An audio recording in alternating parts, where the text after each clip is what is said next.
To fix Fortnite error 0, follow these two steps. Press Ctrl and S to open search.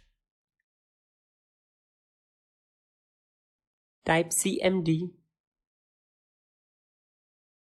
Right click on command prompt and run as an administrator.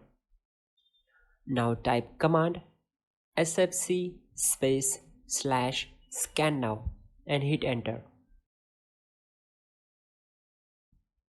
Let this go in the background and we will move to the next step. This process takes a few minutes. Now open Fortnite folder. Go to this path. Locate this file in the directory. Now right click on it and open properties. Open compatibility tab. Select checkbox run as an administrator.